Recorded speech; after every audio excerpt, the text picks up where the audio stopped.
Hey everyone, welcome to another waste of your time video.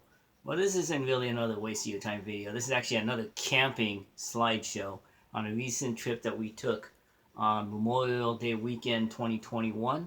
On this camping trip, we went to the Lone Pine area, which is basically off the 395 highway in California, headed towards the eastern Sierra Nevadas. And this one, basically it's a few hours out of Los Angeles, and if anybody has ever gone through this area, you know that there's just a lot of things to do, and it's just a great place to enjoy the great outdoors. So, if you're unfamiliar with the Lone Pine area, it's a great jump off point into Death Valley. But just within the local area itself, you have the Mount Whitney trailhead, which is at the Mount Whitney portal, and this area is just phenomenal. It the You have everything from fishing to hiking to waterfalls. The sights are amazing. The things that you can do there, and I'm going to tell you, we were in the Lone Pine area having a heat wave. It was probably in the 100 plus degrees Fahrenheit, and we were able to go to the Mount Whitney portal area, and the temperatures just dropped literally into the 60s and 70s. So it's just that whole area. You have both the best of both worlds. You have the desert and you have the mountains, and the two are separated within probably 15 to 20 minutes. Some of the other things that I would suggest and recommend as you travel into this area, there's a Museum of Western Film History, which you definitely want to go check out. This is probably one of the nicest museums that you can go into in regards to film history, but it gives you an idea of all the things that were done in the Alabama Hills, which is basically in the Lone Pine area. We had all the old B Western movies, all going back to even the silent days. Uh, you have a lot of science fiction movies, everything from Star Wars to Star Trek to Tremors, all filmed in the Alabama Hills. And to give some of the newer titles that were filmed in the Alabama Hills, you have Iron Man and you have Django and Chains. But again, go to the museum, check it out, see what's going on in the Alabama Hills. And then they have those racks where you have all the free brochures. Pick them up because it gives you an idea of what you can do as you're exploring basically the Lone Pine area. And you definitely want to check out the Alabama Hills.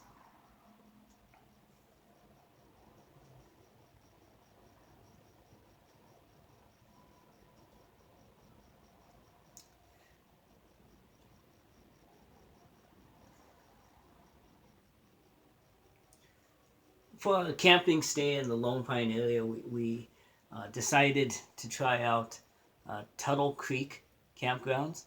It's at the base of Mount Whitney, and I can't say enough about this campground. It was first come, first serve, just to let you know.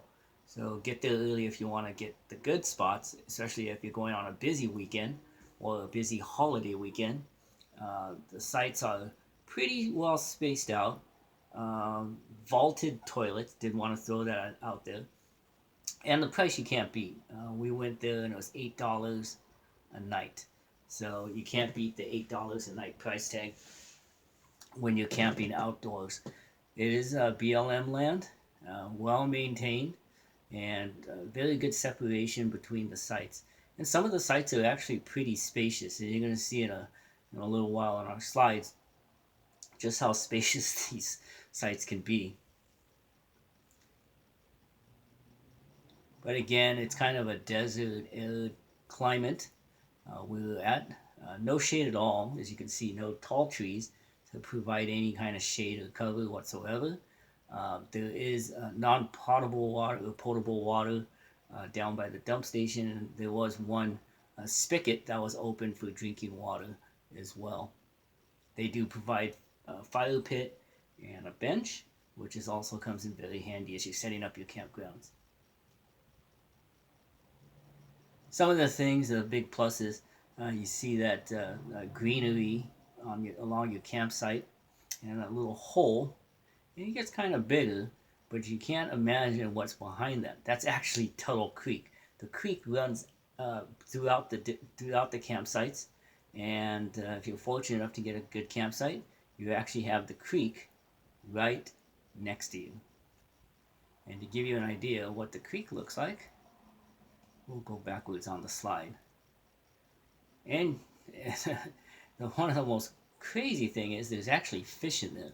So you can actually fish right in your own spot behind you. This is a picture of something that I just took, and it's uh, one of those hacks that you might want to do. Make sure that you bring a spray bottle that you can put water in. Maybe you could use this for a whole bunch of different things.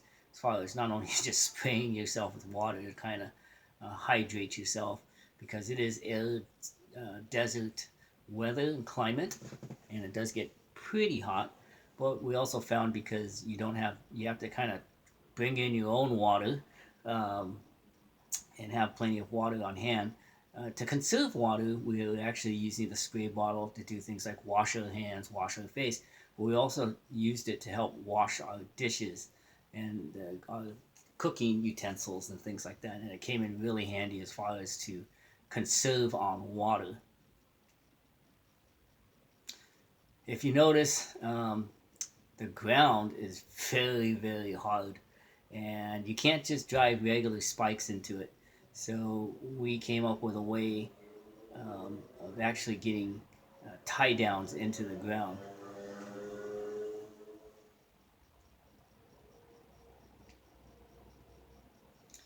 So in this picture, you can see the red spike, which is something that might come with you, a tent that you might have. And then you have that small, waste of your time spike that really serves no purpose whatsoever.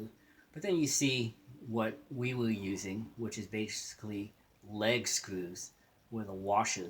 And the skinnier one is a 6-inch, and the thicker one is an 8-inch.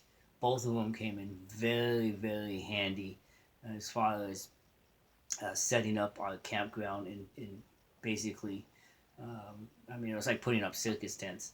And so they came in very, very handy. Some of the other tools that you might bring if you are going to use leg screws, and these could be purchased at Home Depot and pretty inexpensive.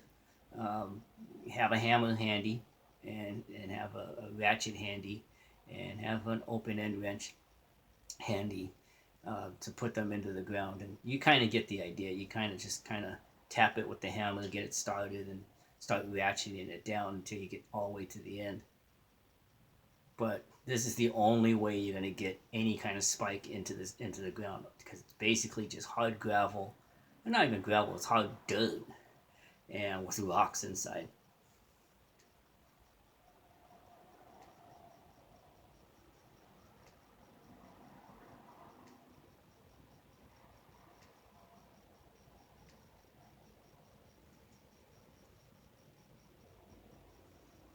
So if you ever seen any of our previous videos, we had one on our last trip up to June Lake, California, just a few, I don't think it was even a month ago.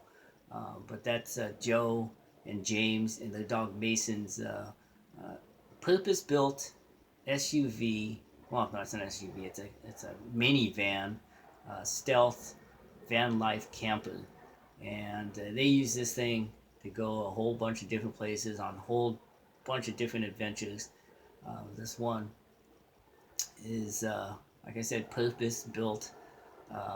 Has a sleeping area in the back, storage on the bottom, and all the privacy curtains. Some of the other things that it has, all the safety measures as far as fire extinguishers. Has electricity, so they run inverters, and they have USB built into the car. Uses USB chargers built into the car, so it comes in really handy as they travel in all different places.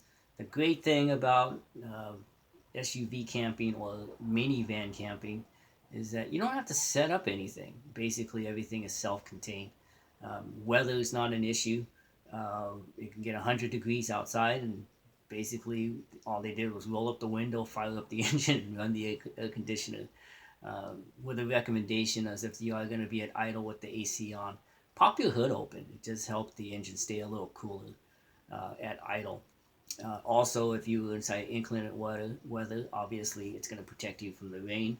And if you're inside really, really cold weather, again, you can just fire up the engine, turn on the heater, and you'll be warm and cozy.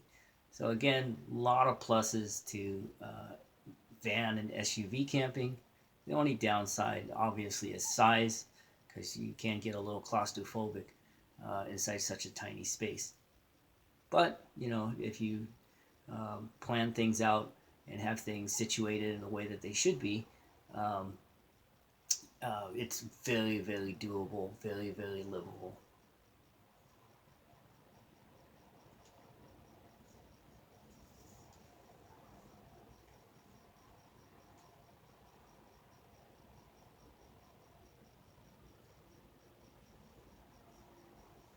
On this trip, Andy, minimalist camper, uh, came up with Carla and the two kids, Matthew and Mason.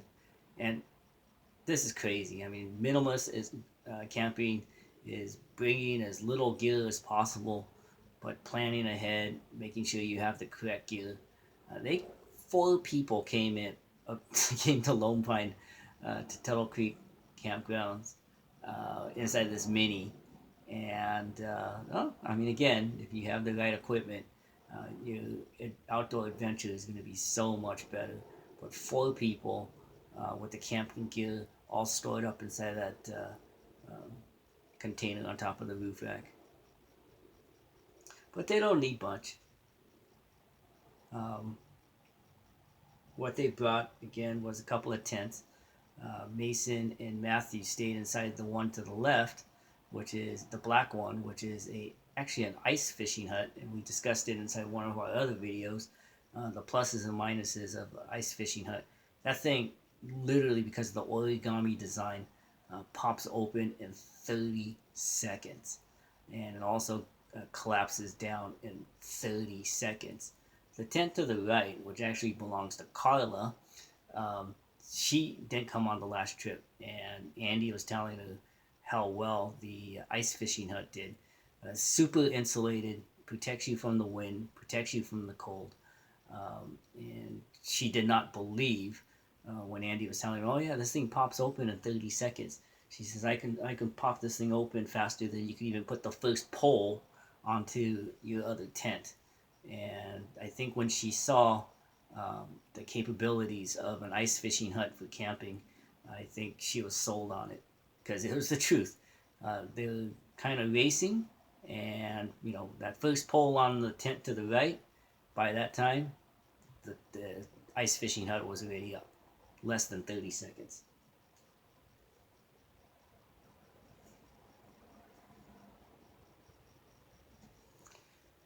Then you have us.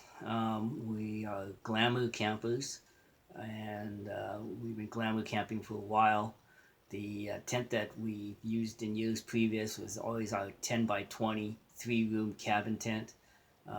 Recently, we switched to our 10 by 11 by 7 ice fishing hut. And again, inside the other video, we discussed just what a wonderful structure this is. And even inside the double sized one, it opens and closes, and within 30 seconds, because of its origami design. One of the things I didn't mention too is when it folds up into almost nothing.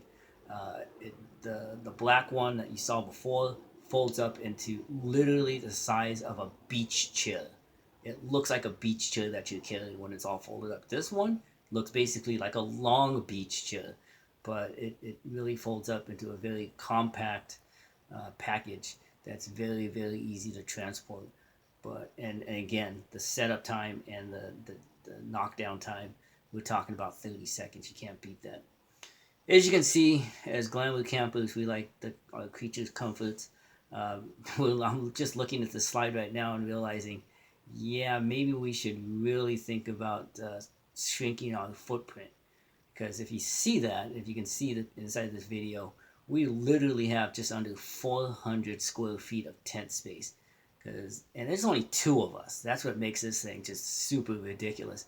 But if you look at the tent to the left, which is where that picnic table is at, basically that turns into our dining room and kitchen area. Then you see the next tent over. That's our basically our screen tent, where we kind of, it's almost like a living room type situation. Then you have our orange tent, ice fishing hut, which is our bedroom. There's a full queen size bed in there and all of our luggage. And the tent to the right, which we also have access to through the second door on the ice fishing hut, is actually our bathroom. And inside the bathroom, you're going to see some pictures of it later. But what we have in there is not only the porta potty, but we also have a full size shower unit in there as well.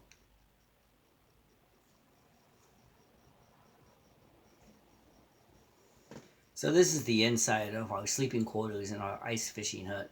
And again, super well insulated against pretty much anything.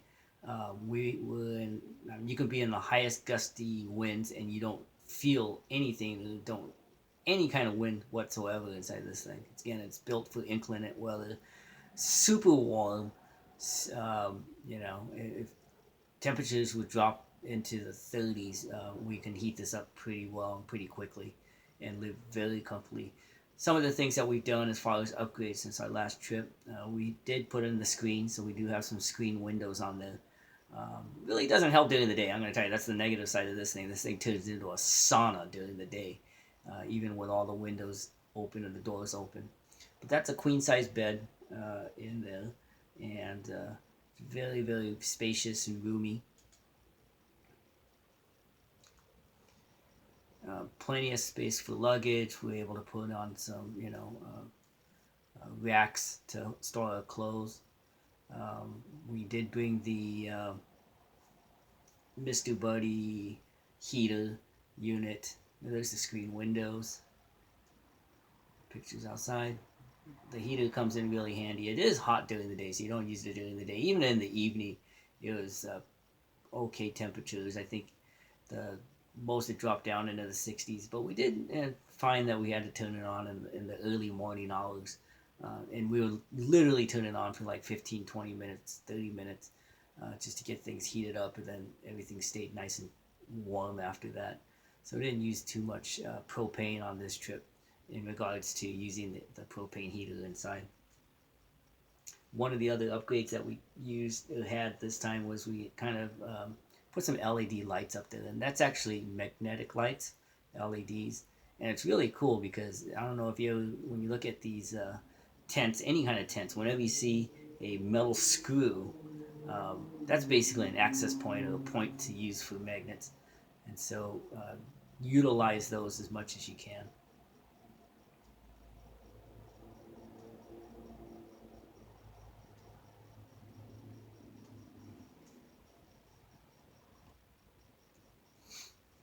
So this is we call it our bathroom tent, and this one is a 10 by 10 canopy with 4 sides on it, and well, actually 3 sides, because one of the sides we actually poke the ice fishing hut, one of the entrance exits into it, so we have access to this facility, which is very convenient. And again, we have our porta potty inside the 10 by 10, as well as a fully functional shower. Basically, the way that we built the shower, and you're going to see it in a second, is all we did was take a dollar store curtain rod, dollar store curtain, get the rings. I don't think the whole thing cost more than $5 or $6. Get some zip ties and basically zip tie the rod to the 10 by 10 canopy, and you have yourself a shower. There's our porta potty. We use the pop-up pod just for privacy when you're using it. And I can't say enough about these porta potties that you buy. And yeah, it's just a godsend. So you don't have to be walking out to the facilities that could be anywhere from a few hundred yards away. So it comes in very, very handy. So again, that's just a picture of how we tied the rods. And basically it's just a rod with zip ties and a curtain. There's the shower heads that we used. Basically just garden hose. And those are the sprayers that you use. You can actually find those in any Home Depot, and you can build your system yourself. These actually we purchased, and so that's why they have these nice little fittings on the. And I think I got these on Amazon for about $25-$30 a piece. So they're very, very inexpensive. It says it holds about 5 liters. I think we put in 4 liters of water. If you want a nice warm shower, we put in 2 liters of cold water and 2 liters of hot water, and it gives yourself a nice warm shower. And to complete the shower, what we did is we got a small kiddie inflatable pool. I think this one was 3 feet in diameter. So you got the big one, and that just gives you a little more space to move around. Also, as far as water splashing around, it captures almost everything.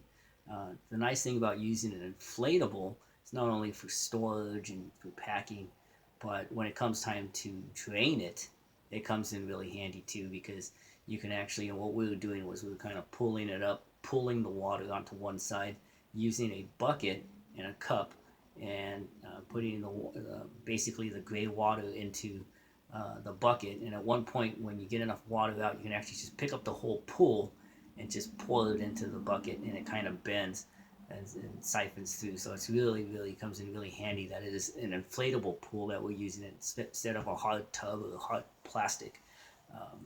Very comes in very convenient. And just to throw it out there to anybody that's watching this, you might want to collect the gray water, because it's not really environmentally friendly to dump that much gray water out there. And what we do is we actually collect the gray water, put it in containers, and when we go to the dump site for the black water, we also dump the gray water.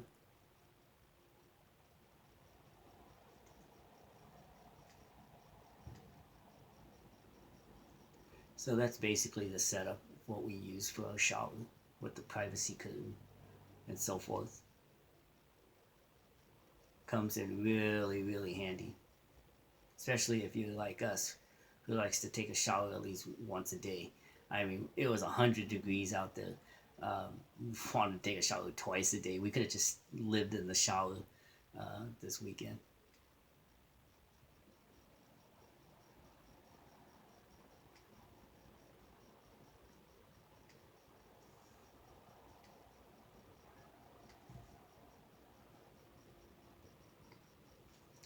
So like I mentioned before, we are glamour campers, and creature comforts are very important to us.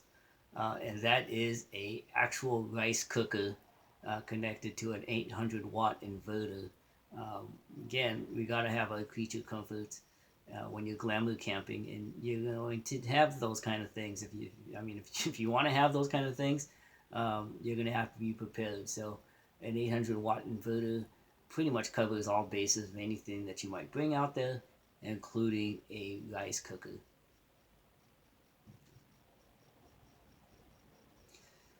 So, one of the staples that we make when we're camping and breakfast wise is biscuits and gravy. So, it was getting kind of difficult baking, and Joe came up with an idea on baking in our camping situation.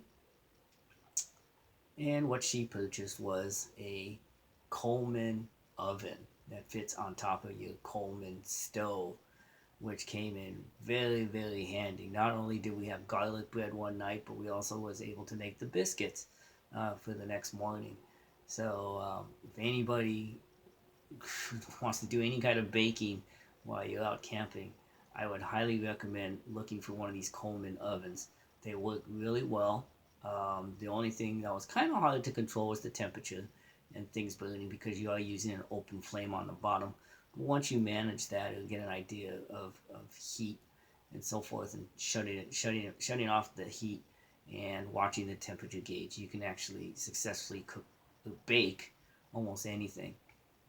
Also, you see the tea kettles there. The tea kettles come in really handy for the shower unit. I was saying how it's a 5 liter container for the water, and if you use 2 liters of cold water and 2 liters of hot water, you come out with a really nice shower. And the way we were able to accomplish the hot water was basically taking tea kettles because they boil really quick, and putting those are actually 1 liter a piece. It's actually 1.5 liters a piece, and so filling up 2 of those on the burner and then taking 2 liters of cold water gave ourselves a really nice shower experience. And that's just when I was baking those biscuits. That was actually the last of the batches. And there's the garlic bread and some of the other things that we were putting in the oven. Again, yeah, that's shrimp and potatoes and sausages inside the other one. Gotta have the rice cooker. And if you use the oven correctly, that's what you end up with, is biscuits and gravy in the morning. So that's the end of our slideshow on a recent trip to the Lone Pine area, staying at the Tuttle Creek campgrounds. Again, first come, first serve, BLM, $8 a night. The Lone Pine area, just a wonderful place to check out. So many things to do. Mount Whitney portal, if you like the kind of like that Eastern Sierra, Yosemite kind of vibe. Go into Death Valley, hop, skip, and a jump. Just so much hiking. The Alabama Hills. Just I can't say enough as far as the things that you can do. You have camping, fishing, hiking,